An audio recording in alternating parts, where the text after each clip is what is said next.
Leo na mlitoka nyuma, mmefunga mabao mawili, mnashinda bao 3-0 kwa mawili. Pengine unajisikiaje na ubora wa kiwango chako ambacho umekionyesha leo? Kikubwa kwanza nianze kumshukuru Mwenyezi Mungu kwa mechi ya leo, maana bila yeye hakuna sisi. Alafu niwashukuru wachezaji wenzangu kwa sababu tuliingia katika vyumbani, mwalimu akatupush, atuambia bado kuna wamepata 45 za kwanza, sisi tunaweza kupata 45 za pili. Nashukuru wachezaji wenzangu tumeweza kupush na Mungu ametujalia tumeweza kupata goli 3 na mwisho wa siku tumetoka na pointi 3 ambazo ilikuwa muhimu sana kwetu katika mechi ya leo.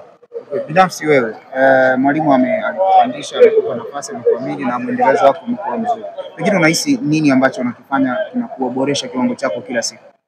Kikubwa namshukuru tu mwalimu kwa kunipa nafasi na anaweza kuniamini katika mazoezi mpaka kwenye mechi kama hivi naweza kucheza.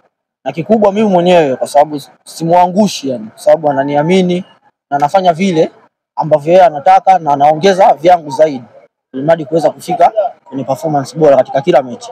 Unajiona wapi sasa na Tanzania Prisons na malengo yako binafsi? Kikubwa tuna malengo ya kama timu.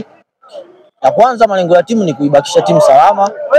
Hayo ndo malengo ya kwanza. Alafu nadhani ukiibakisha timu salama, performance yako katika mechi zinakuwa zinaonekana. Unaweza kupata nafasi, ila kikubwa kwanza timu ibaki sehemu salama.